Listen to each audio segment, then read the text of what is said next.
Welcome to the WanderLearn-Podcast. I'm your host, Tapon. In this episode, I talk about veganism and its link to osteoporosis. I'm a partial vegan, and when I'm not being a vegan, I'm trying to be vegetarian, and I try to minimize my meat intake overall. And Sym Blanchard, my buddy, has been a vegan for many years now. Although he's kind of like me, occasionally he will go into the dark side and eat something that he's not supposed to, something like an animal. But he has now been diagnosed with osteoporosis. And we discuss about the linkage between osteoporosis and veganism. 7% of men around his age get osteoporosis. So if 7% of men are getting it, are most of them vegan? Anyway, we talk about his dietary changes and long-term decline of health. And finally, we end the podcast with his plans for 2024. Enjoy this podcast about health, fitness with Sym Blanchard. Oh, how old were you where you decided to go vegetarian/vegan? I think I was about 60. 60? 58, 60. Okay, before 60, you ate everything. You were an omnivore. Yeah. Okay, and then around 60, you decided to go vegetarian, and then you became vegan? Pretty much, yeah. How long were you before you became vegan? Probably about 2 or 3 years. And it was gradual. About 2 years. Okay, yeah. So when you were 62, 63, you decided to become vegan. You're right. Now you're 70, so you're fast forward about 7 years later of veganism. Yeah. You're not hyper strict. No. Yeah. For cultural experiences, then I make exceptions. Right, and he has a cultural experience every night. 365 days a year. So as a result, you eat vegan food about once a year. Yeah, pretty much. Yeah. No, once a year. So I'm vegan. No. You're 70 years old. Congratulations. Thank you. And you got an interesting diagnosis. What happened? Yeah, they tested me. We did a DEXA scan, and I guess it's obligatory when you're 70, when you turn 70, and they found I have osteoporosis. And it checks your bone density, but also it can check your muscle density, your visceral fat, and other things. They didn't look at that, but they looked at bone density. Okay. And they found I have osteoporosis, which is just mind-blowing. Do you know what percentage of men over 70 who have osteoporosis? I know it's more common in women. Yeah, more common in women. I don't have that statistic, but it's, I'd say 5 to 10%. You suspect it has to do with veganism, or is it your doctor that suspects? Or both? I kind of do. And did your doctor say that? I saw that as one of the causes that the nurse had listed. Yeah, that's listed. This is because if you don't get enough calcium and and it's hard to do with a vegan diet, you need to eat a lot of leafy greens. Mm-hmm. And when I'm traveling and hiking, it's really difficult to get that. So I don't think I was getting enough calcium and protein. I would usually eat nuts, berries, and seeds, which is good enough for hiking, but then I think when I hike for 12 or 15 hours a day, then I'm burning a lot of energy, and once my fat is gone, then it starts working on the muscles and then works off, pulls minerals out of the bones. Mm-hmm. So I think that's what was happening. So now I've switched over and I'm eating a lot more yogurt and cheese and salmon with the bones and sardines. What do you mean with the bones? You eat the bones? Yeah. You eat the bones of the salmon? Yeah. You can get them in cans. The bones? Yeah, the bones too. Don't they get stuck in your throat? No. They cook them. They cook them. Oh, really? Yeah, they slice them. You can look at the cans. Who knew? You look at the cans and they say, some of them say boneless and skinless, and you don't look at those, but you get the other ones. With the bones? With the bones, and it's a lot of calcium and vitamin D. Because I like to usually kill animals and discard 90% of them and eat 10% that I like. That's right. That's the all-American way. So interesting, but of course it's way too early to tell. You just got blood work today, and so I'll put in the show notes to see if that blood work turned out to be move the needle or not. Yeah. But so far it's too early to. My D levels were low. The last time I had it taken. Vitamin D? Vitamin D. Okay. And you need D to process the calcium, to build your bone. And you can't just take supplements? Yeah, I have been taking them now. Consistently. I was taking them before, but not consistently. Yeah. And I'd been hiking, on the Florida Trail, and you would think, and I honestly I don't use sunscreen, so I figured I'd be getting enough sunlight, but I guess not. So I feel like doing the same thing that a lot of meat eaters like to do, which is if they start getting coronaries and arterial blockage, they'll say, well, it was just hereditary and it would have happened to me anyway, and it's not the diet, And, in other words, meat eating is going to make you live forever, or at least 100 years. And so here I am doing the same tactic, saying, well, maybe was it the diet? It's really hard to know whether it was the diet, but you think it certainly was a contributing factor. And I guess you'll find out if changing your diet is going to make a difference or not. Right. Yeah, it's listed as one of the possibilities that contributes to that. The other thing is... What's the other possibility? Yeah. The other thing is the losing weight. I lost like 80 pounds, and people who weigh more, they put more load bearing on their muscles and joints, and so there's less incidence of osteoporosis if you're heavier. So I think because I lost a lot of weight, and I carry a really light pack when I go backpacking, that it wasn't putting a lot of load bearing. So you're advising everyone to become fat asses, is what you're saying. That could save you from osteoporosis, although then you get heart disease and diabetes and probably cancer. But so newsflash, you're probably going to die. Life's a bitch. I use the analogy like a human being is like a car, and you can get a car that was made in the 1950s.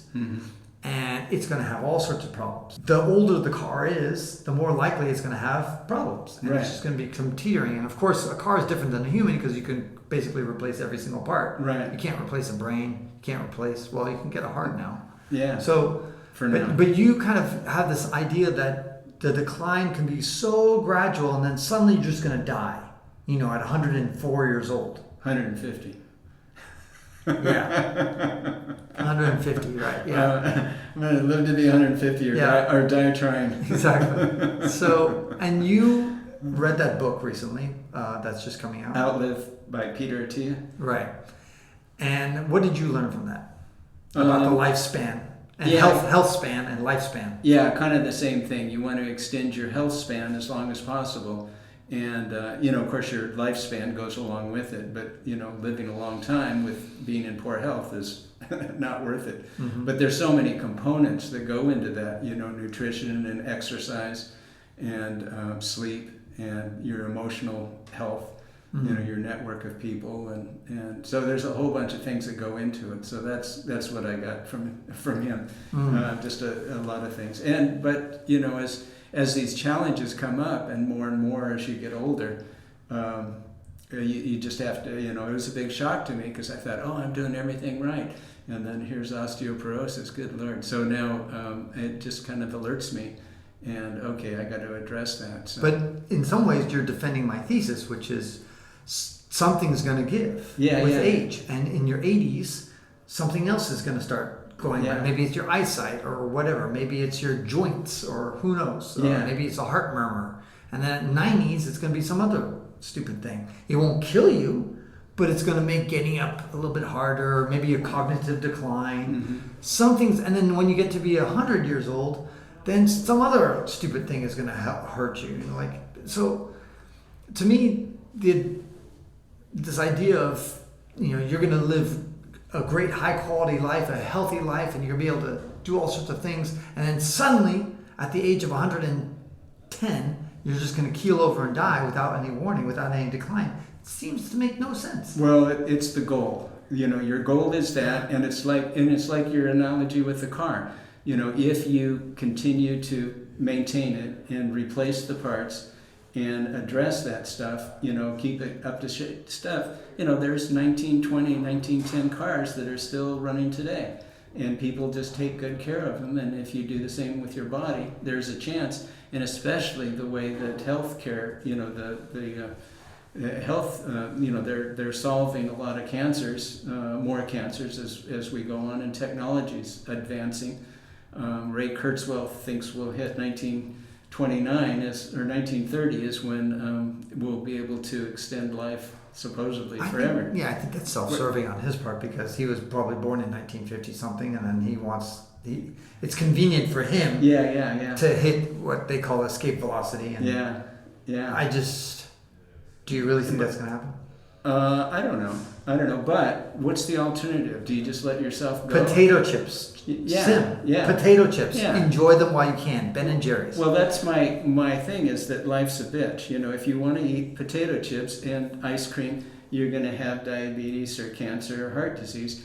And if you want to eat right and exercise and all that, that's a bitch. That's hard, and it's not fun. I'm not saying it's a cakewalk. All I'm just trying to say is, I just fear that you're going to get to be 102 years old and you're going to have all sorts of things wrong with you. Sure. And maybe you're going to get a diagnosis that's going to take you a year to keel over at 103.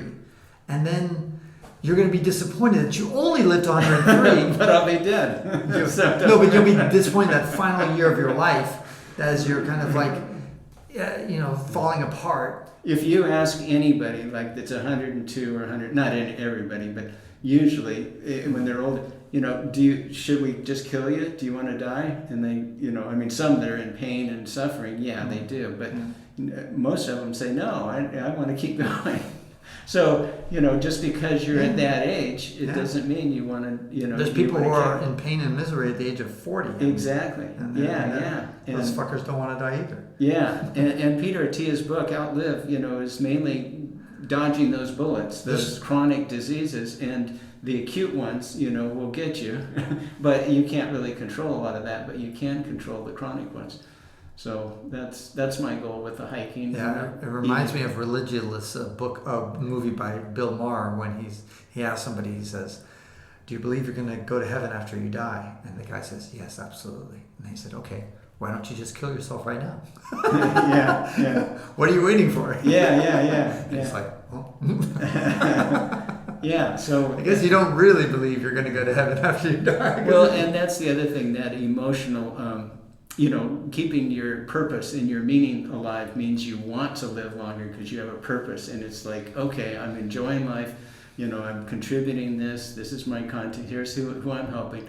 So you want to continue to live. Once that's gone, like you said, you could be 40 and you lose that will to live, that purpose, then you're going to kill yourself. Eventually it kind of goes, I think. So or you're miserable anyway. The only symptoms of being 70 at this point, you don't have any cognitive issues.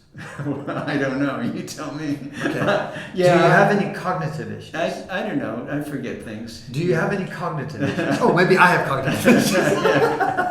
No, I honestly, I'm surprised at how well I travel and plan things out and schedule and get things done. So the only ailment at 70 years old at this point is this osteoporosis thing, right? Which does it manifest itself in some sort of back pain? I have a little bit of back pain and back fatigue once in a while, but it's not chronic. It's not all the time. And anything else as symptoms? No. Like, how did you find out that you had osteoporosis? It was a regular, when you turn 70, they do a DEXA scan. Okay, that's how you found out. Yeah. Okay. And so had you not done it, you would have. I wouldn't have known. Been blissfully unaware. Yeah. You're scheduled to be hit by a bus in about 2 weeks. Yeah, break every bone in my body, and I'm so frail. Exactly. Yeah.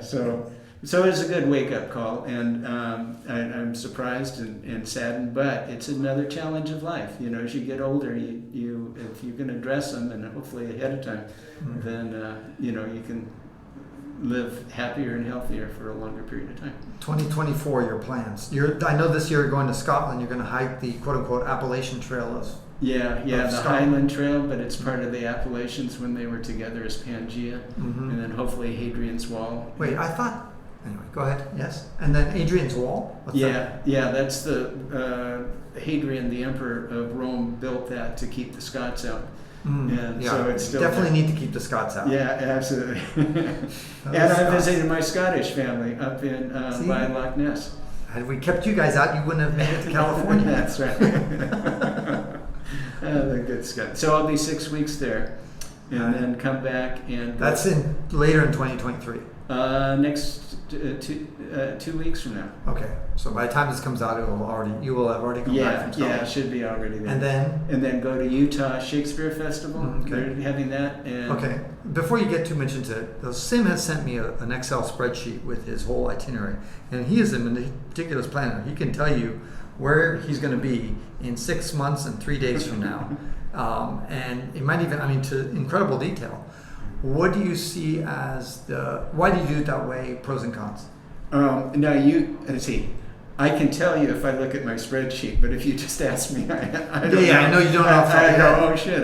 But you do. All I'm saying is that there's two types of travelers out there. Yeah. Well, there's three types of travelers. Yeah. There's the guys who plan everything. Yeah. There's the spontaneous people, and then there's the assholes. And I'm the asshole. But in your case, you're a planner. Kind of. I sketch it out as a rough skeleton, and then as the need. I can change things. Okay.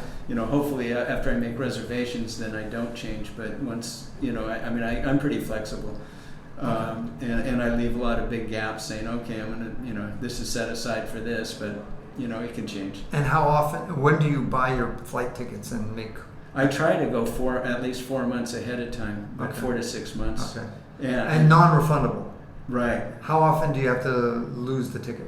Maybe 1 out of 5? 15 times. Oh, that's not too bad. Yeah, not too bad. And I use Kiwi. And so I stay overnight in airports and catch and do what did that you? Yeah, Kiwi.com is useful if you're not in a hurry. Yeah. To get somewhere, they'll route you in a crazy fashion, but you can end up saving a lot of money. And sometimes they'll show you hidden stops. Yeah. So you can buy a flight ticket to Paris, but get off in New York. That's it. Hidden stops. Yeah. Right. And things like that on the way. Yeah. And 2024. I'm going to go to the Far East. Yeah. Okay. I want to go to my sister's in Taiwan. I'm going to Nam, and then Japan and you're going to Taiwan. Yeah. Okay. My sister's there, and then my granddaughter's grandmother is in Shanghai, so I'll probably visit there. Okay. And then her other grandfather's in Cambodia. He's an Army Green Beret, retired. So hopefully I'll visit him there, and then just do the tour of the Far East. All right. And if China and Russia lighten up, then I want to take the Mongolian and the Siberian Express train going across to Europe. So. If they want to follow your adventures or get in touch with you for advice, how do you find? I'm on Facebook. I'm an old guy, and it's just Sym Blanchard, SYM. BLANCHARD. I'll put it in the show notes. And in our next and final episode with Sym, for at least for this year, we're going to talk about politics and world events. Oh my gosh. And that ends this episode of the WanderLearn-Podcast, where we explore travel, technology, and transformation. If you'd like to see the show notes with links to what we've talked about, go to WanderLearn.com and click on this episode. If you'd like to connect with me, just remember Tapon. That's my first initial and my last name. Tapon is always my social media username. My website is ftapon.com. Do you want to leave me an anonymous voicemail where you can make a comment or ask a question? Then go to speakpipe.com/ftapon. Furthermore, if you'd like to get rewarded for supporting my projects, then go to patreon.com/ftapon. That's where you can pick up some remarkable rewards for as little as $2 a month. Now, 5 quick favors. Number 1, subscribe to the WanderLearn podcast. 2, download it. 3, share it. 4, review it. And 5, sign up for my newsletter at WanderLearn.com. Our theme music was composed by Eric Stratman. This is Francis Tapon, encouraging you to wander and learn.